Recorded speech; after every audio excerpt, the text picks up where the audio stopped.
A 65-year-old black grandmother collapses on a sidewalk during an asthma attack. But instead of helping her, the police tase her, then lie about everything. What they didn't expect was that her granddaughter would turn their cover-up into a national reckoning.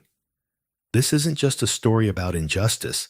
It's about the moment one family turned a tragedy into a revolution. Stay with us, because what happens next will leave you speechless. Dear viewer, what you are about to witness is not just a story. It is a powerful testament to the quiet power and pursuit of justice in places most people ignore. If this is your first time here, I warmly invite you to share where you are watching in the comments below. And if stories like this move you, challenge you, or make you think, consider subscribing and clicking the bell icon. We share voices that deserve to be heard every day. Thank you for being here. Now let's get into the story. Under the wide, humid skies of Savannah, Georgia, the morning moved with the slow grace of the South. Birds chirped lazily between Spanish moss-draped oaks, and the sidewalks shimmered faintly in the heat.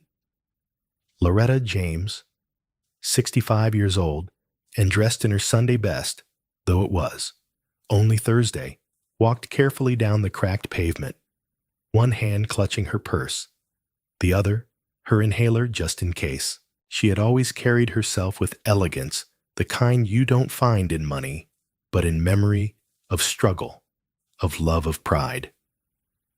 A widow of a Vietnam vet, a retired nurse who had delivered babies and held hands in their final hours, Loretta was known in the neighborhood as Miss Loretta. Never ma'am, never honey, just Loretta, spoken with reverence. That morning, she had walked 3 blocks to the pharmacy to pick up her asthma medication. She'd meant to go the day before, but the heat had flared up her joints and she needed to rest. Her breathing was already tight when she stepped off the curb at the corner of East 39th and Abercorn. She could feel the familiar constriction behind her ribs, that creeping panic that comes when the lungs no longer obey. She reached the shaded bus stop and sat down on the metal bench, her hands shaking slightly. She fumbled in her bag.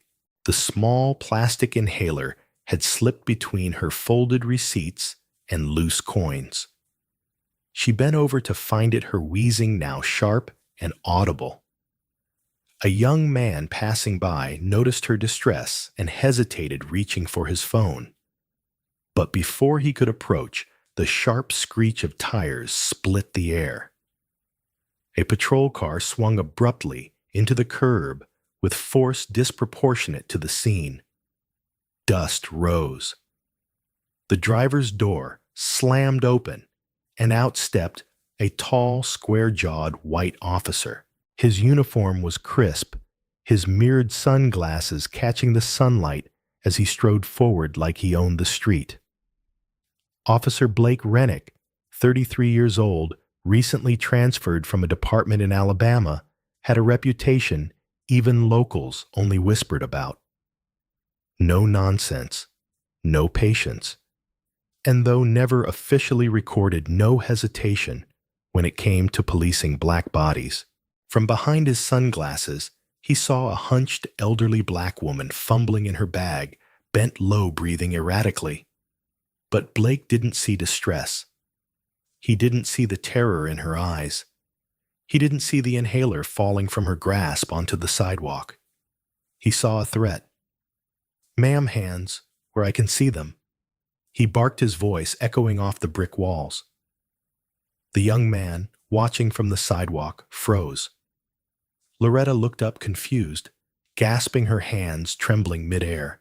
"Please," she tried to say, but it came out as a rasp. Her lungs were locking up.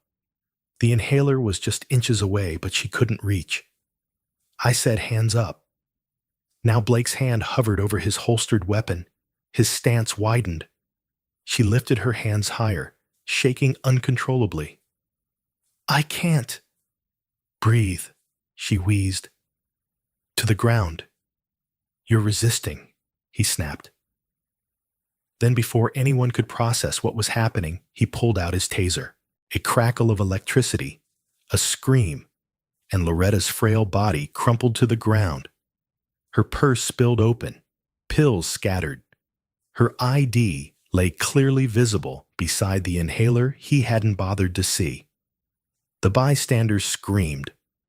One woman dropped her coffee and ran forward. She's sick.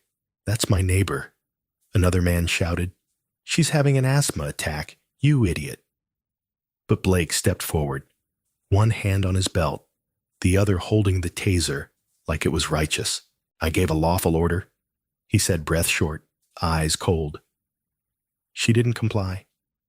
She couldn't, someone yelled.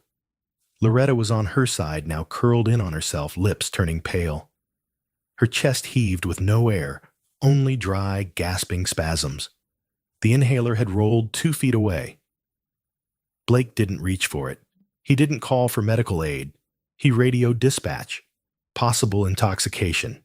Suspect unresponsive. Need backup.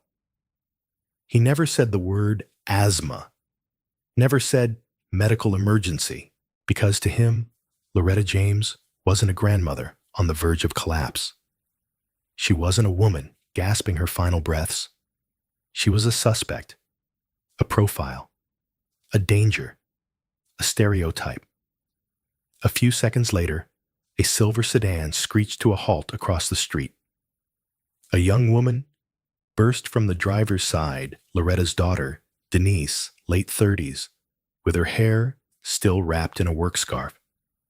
She had been on her way to pick her up after a missed call. She screamed when she saw her mother on the ground. "Mama!"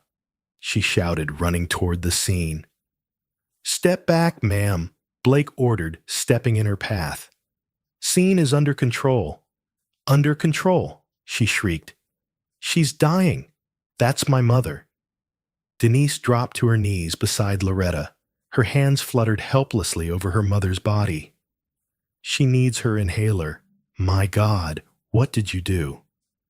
Someone had finally called 911 for medical, but it was too late. Loretta's eyes were wide open, glazed. Her chest had stopped moving. The inhaler was still lying under the bench. No one had picked it up. When the paramedics arrived 5 minutes later, the crowd had swelled. Phones were out.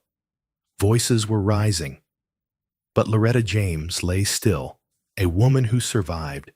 Segregation marched in the 70s, raised 3 children on a nurse's salary, and who died alone and afraid on a sidewalk in broad daylight because one man saw her as a danger before he saw her as a human. They covered her body as Denise sobbed beside her. Officer Blake stood back, unmoved arms crossed while the cameras rolled. He didn't know it yet, but his life and this city were about to change forever. The press release came just hours after Loretta James died on that blistering Savannah sidewalk. Typed in sterile language, it portrayed a narrative that would have gone unquestioned in another decade or even another year. Subject was acting erratically.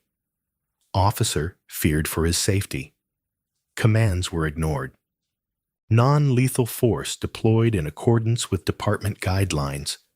There was no mention of her name. No mention of the inhaler. No mention of the crowd that screamed for mercy. Just one phrase that cut through like a blade. No signs of police misconduct. Officer Blake Rennick returned home that night to silence. He sat at his kitchen table, the bright overhead light casting harsh shadows across his face. On the table in front of him was a copy of his own statement. He read it again, the lies settling like ash in his throat. He hadn't mentioned that she was elderly. He hadn't written the word asthma. And most damning of all, he hadn't mentioned the crowd. Not one voice, not one bystander with a phone. As far as his version of the truth went, he had been alone, and he had been right. But he wasn't alone. On the opposite side of the city, in a small apartment filled with soft jazz and flickering candles, Jasmine DuPont sat on her couch, replaying the footage she had captured on her phone. She hadn't meant to film that day. She was just walking her dog when she saw the patrol car barrel into the curb like it was chasing a fugitive. Instinct made her reach for her phone, and by the time she pressed record, she had already started crying. The video was shaky, the audio raw, but it caught everything. The shouted commands, Loretta's labored voice, the sharp snap of the taser, the way her body crumpled with a sickening finality, and Officer Rennick standing over her like a soldier in enemy territory. Jasmine didn't sleep that night. She watched the video again and again, each time feeling like she was witnessing something sacred being violated. When she finally uploaded it anonymously to social media, she did so with trembling fingers. Her caption was simple: "This is what happened to Loretta James. Don't let them lie about it." The video spread like wildfire. By dawn, the clip had been viewed over 300,000 times. By noon, it was on national news. Hashtags formed like storm clouds. Justice for Loretta. Say, her name, Rustus, she couldn't breathe. The footage tore through the carefully constructed lie of the press release like paper in a hurricane. And with every share, every retweet, the city's silence began to crack. At Savannah PD headquarters, the tone shifted from dismissive to defensive. Officials scrambled to issue a new statement, this time acknowledging newly surfaced video footage currently under review. Internal Affairs launched a preliminary inquiry, but the language remained bloodless, measured intended to soothe, not to solve. What they didn't anticipate was the fury. Outside City Hall, a vigil was forming. Hundreds gathered holding candles and signs bearing Loretta's name and face. Denise James. Her daughter stood at the front of the crowd, with a portrait of her mother clutched to her chest. She hadn't spoken publicly yet, not to the media, not even to the police. But that night, she stepped forward, her voice trembling at first, then rising like a wave. My mama walked to the store to get her medicine, she said, eyes scanning the sea of strangers who suddenly felt like family. She couldn't breathe. And instead of helping her, they killed her. The crowd answered with a cry that rose into the warm night air. People chanted not in anger alone, but in mourning and remembrance. Each voice carried the weight of shared pain, because everyone in that crowd knew Loretta wasn't the first. She wasn't even the only one that week. But now they had a lens, a way to see the lie.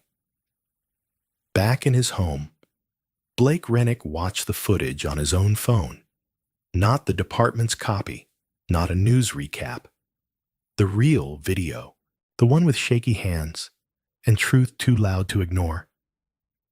He saw himself on that screen, not as a hero, not as a protector, but as a man who had killed a woman in front of witnesses and told the world it was procedure. And for the first time in his career, he felt something fracture. He didn't speak to his union rep that night. He didn't draft a revised statement. He sat in his dark kitchen, the video on a loop, the sound of Loretta's final gasps echoing through the room like a ghost that had found its voice. Because now the lie had a lens, and the world was watching. Of all the places Loretta James had lived in her 65 years, the small clapboard house on Given Street held the most weight. It wasn't because of its peeling paint or the crooked porch swing that swayed with every breeze. It was because of what it survived, what she survived within it. After the footage of her death went viral, the world met Loretta in those final brutal seconds, but no one really knew her. Not the officer who ended her life, not the press who dissected her last breath. But the past has a way of clawing its way to the surface, especially when truth demands reckoning. Denise James returned to that house 3 days after the vigil, not because she wanted to, but because something in her mother's voice still lingered in the silence of its rooms. The neighborhood was different now. Police cruisers circled slower. Neighbors who used to wave now paused with solemn nods. It was as if the house had become a shrine, though no one had placed flowers on the porch. Denise walked past the living room where her mother once danced to Al Green on Sunday mornings, past the kitchen where Loretta brewed chicory coffee so strong it could jolt your soul. Every corner was haunted not with ghosts, but with moments. In the back bedroom, tucked into an old cedar chest, Denise found what she hadn't known she needed: journals, letters, newspaper clippings. A life documented with quiet determination. Her mother's handwriting, looped firm patient, unfolded like a second voice. Denise sat on the edge of the bed and began to read, and slowly, the woman she'd lost returned to her in full color. Loretta had grown up in the same neighborhood just 4 blocks away. She was 12 the first time she was called a slur by a white officer. 15 when she was shoved against a patrol car for walking home from school too slow.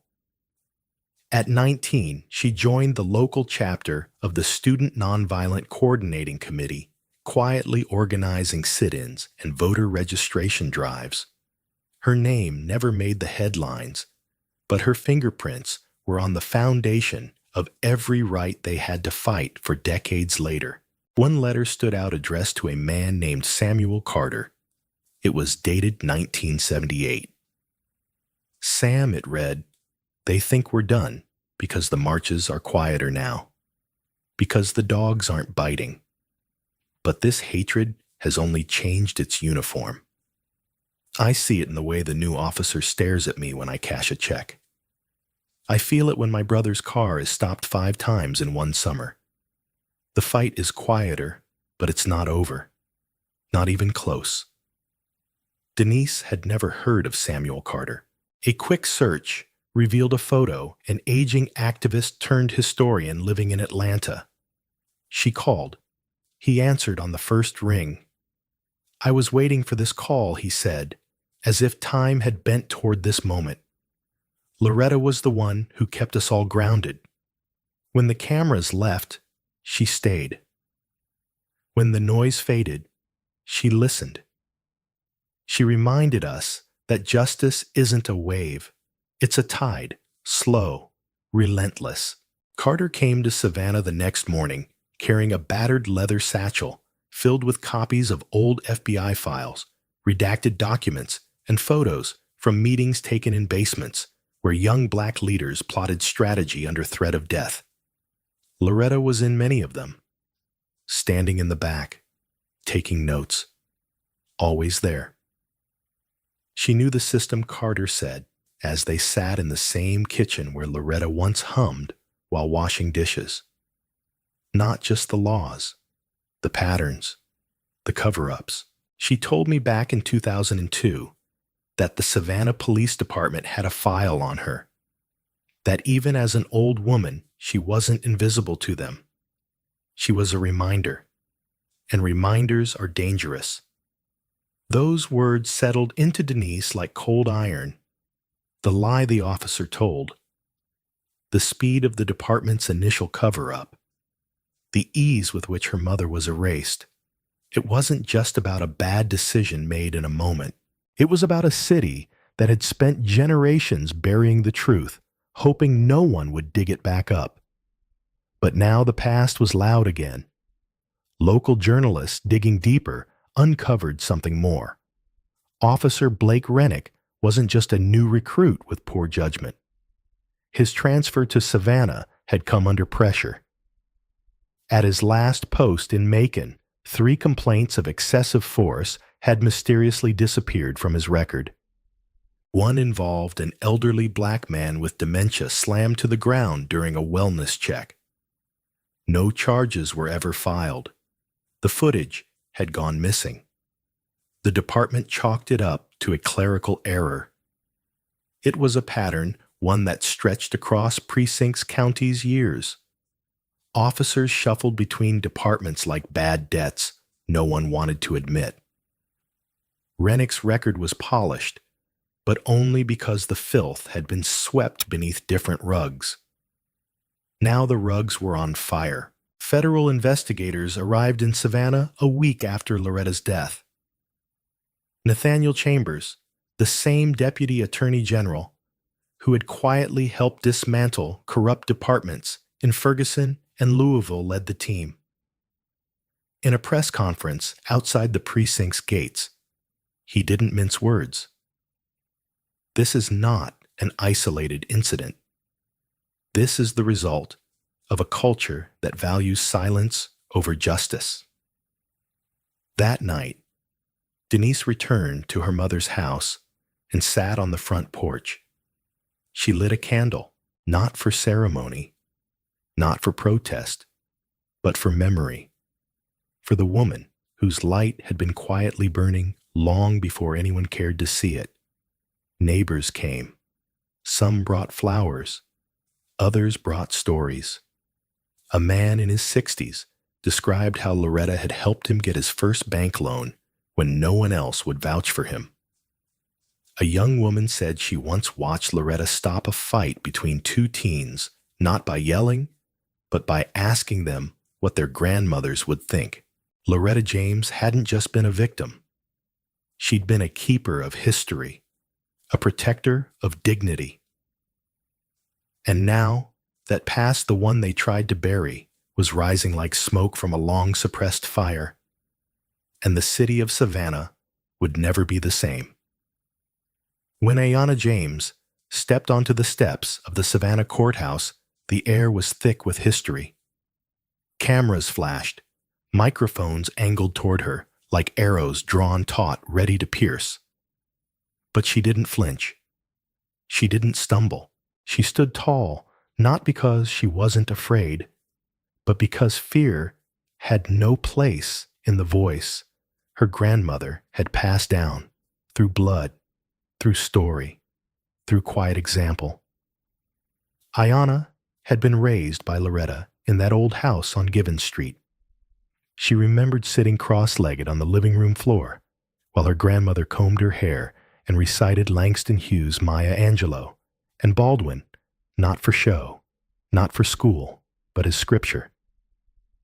Loretta had always said, "Words are how we survive. Silence is how they erase us." So when they tried to erase her grandmother, Ayanna remembered every word. In the days following the revelations about Officer Rennick's past, the city buzzed with outrage.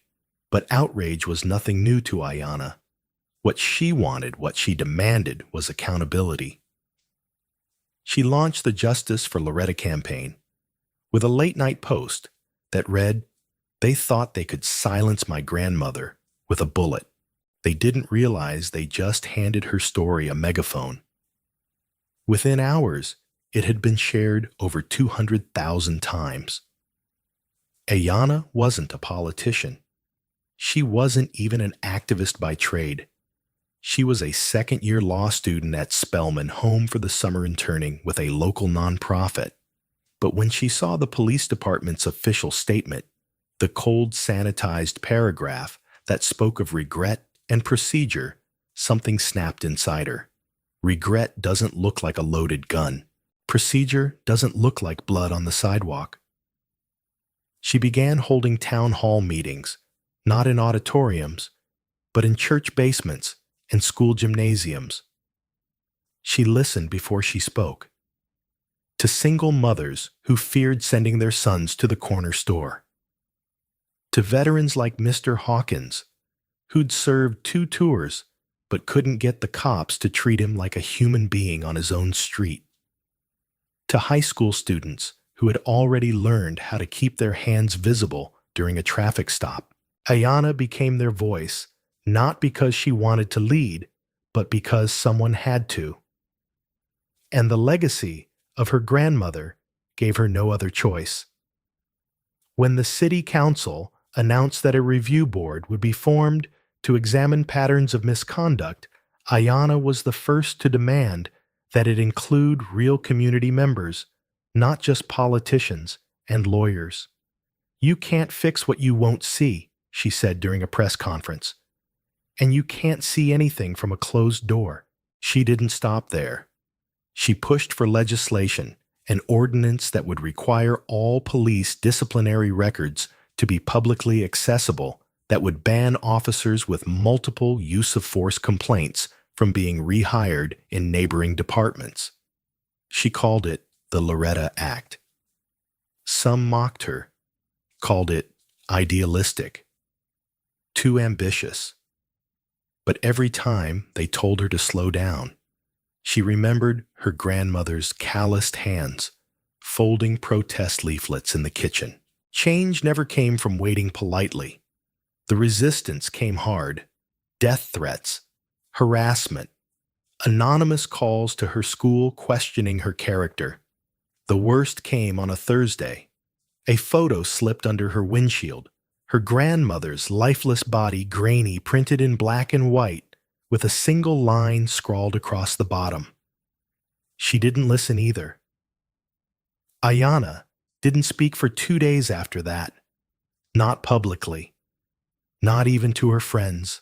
She stayed inside her grandmother's room, wrapped in the scent of old books, shea butter, and faint perfume.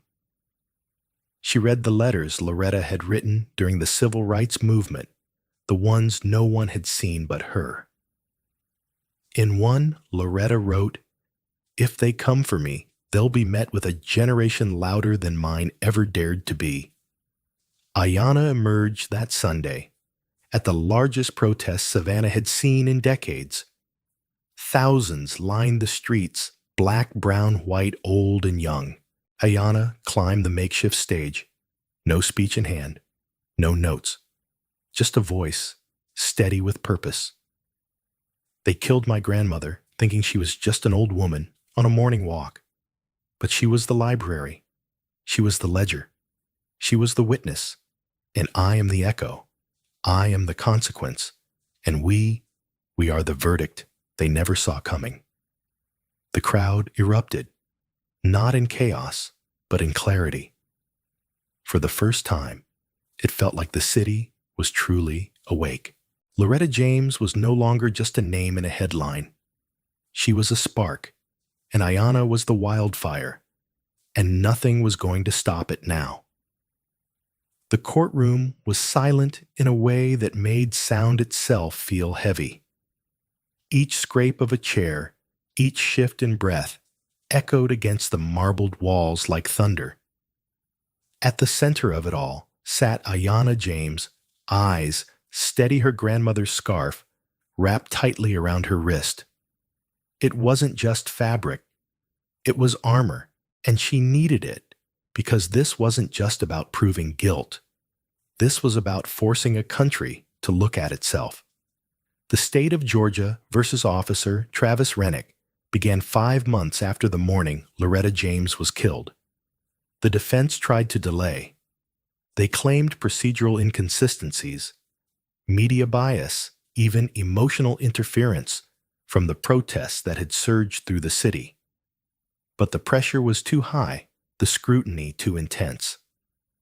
The trial would proceed, and the world was watching. In the first few days, the prosecution laid out its case with methodical precision. They played the footage captured by a nearby porch camera, Loretta walking slowly down Westview Avenue, then Officer Rennick pulling up behind her, the confrontation, the shouting, the single fatal shot. They brought in experts, use of force analysts, civil rights, historians, medical examiners. They presented Rennick's record, dozens of complaints, a history of misconduct, buried warnings, from former precincts. And then they brought in the community. People who had never spoken publicly before stepped forward now. An elderly man who had been pulled over by Rennick 3 times in 2 weeks for driving too slow. A teenage boy who'd been slammed against a squad car for having a hoodie up in the rain. A mother whose daughter still refused to walk past the street where Loretta died. Their voices were not polished. They trembled. They cracked. But they filled the courtroom with a kind of truth that no legal tactic could erase. The defense countered with everything it had. They painted Rennick as a man under pressure, claimed he'd feared for his life, that Loretta had appeared to be reaching into her purse. They leaned into every tired stereotype, implied threat, and legal loophole the system allowed. But this time, unlike so many before, it didn't land the same. Not with the jury. Not with the public. Not with the country. And not with Ayanna. She was called to the stand on day 9. Her voice didn't shake. She spoke of Loretta's life not as a symbol, but as a person. Her walks, her activism, her belief that dignity wasn't something you earned, it was something you never had to justify. She described the phone call, the body, the emptiness, the months that followed. And she ended with something that silenced even the defense. My grandmother survived Jim Crow. She survived desegregation riots. She outlived 2 husbands and 3 cancers. And you're asking me to believe a 65-year-old woman with arthritis and a paper bag was a threat to a trained police officer with a loaded gun? No. What she was a threat to was the lie we've been telling ourselves, that we've moved past this, that we're better now. There was no applause, no outburst, just breath held tight by everyone in the room. When closing arguments ended and the jury was dismissed to deliberate, Savannah seemed to exhale all at once. Outside, protesters had gathered again, quiet candle-lit, many of them sitting cross-legged on the courthouse lawn. Some had signs with Loretta's name. Others just held photos of their own family members lost to similar stories. The verdict came the next morning. 11 hours of deliberation. The courtroom was packed. Ayanna held her breath. So did the judge. So did the nation. On the charge of manslaughter in the 1st degree, we find the defendant guilty. No one shouted. No one screamed. What happened was quieter, more profound. Ayanna broke. Not with a sob, but with a long, silent exhale, as if her lungs had been locked for months. She closed her eyes. In that moment, she saw her grandmother, not bleeding on the sidewalk, but seated at her kitchen table, laughing, whole, remembered. The sentencing would come later. But this was the moment. A police officer had been held accountable in a Southern courtroom for the killing of an unarmed black woman. It wasn't justice because Loretta was still gone, but it was accountability. And that mattered. In the weeks that followed, things began to shift. Savannah's mayor signed the Loretta Act into city law. State legislators picked it up next. Police review boards were given actual teeth subpoena power budget oversight civilian leadership. Training policies were rewritten. Officers like Rennick could no longer be quietly transferred to new departments without record. And in the center of the city, just a few blocks from where Loretta had taken her last walk, the park she'd frequented every Sunday morning was renamed in her honor. Not just for what had happened, but for what had changed because of it. Ayana visited the park often, not for speeches, not for photos, but to sit, to remember, to breathe. One morning, a little girl approached her, maybe 8 or 9, holding her mother's hand. She looked up shyly and asked, "Are you the lady who made the police tell the truth?" Ayana crouched down, smiled. "No, baby. I'm the lady who wouldn't stop asking questions." And as the sun rose over Loretta James Park, Savannah felt like a city where asking questions finally mattered, where silence was no longer the safest option, and where one grandmother's walk had turned into a march that could not be stopped. In the quiet of early morning, Loretta James set out on what should have been a simple walk, a ritual carved into her days for decades. She wasn't famous. She wasn't powerful. She was a 65-year-old grandmother who carried her strength not on her sleeve, but in the way she moved through a world that never gave her the grace it owed. That morning, she wore soft shoes and carried a bag of groceries, and by nightfall, she became a name on headlines, another life extinguished by the callousness of power wrapped in a badge. But Loretta wasn't just a victim. She became a spark. Her murder, cold and senseless, peeled back the veil that many tried to keep over their eyes.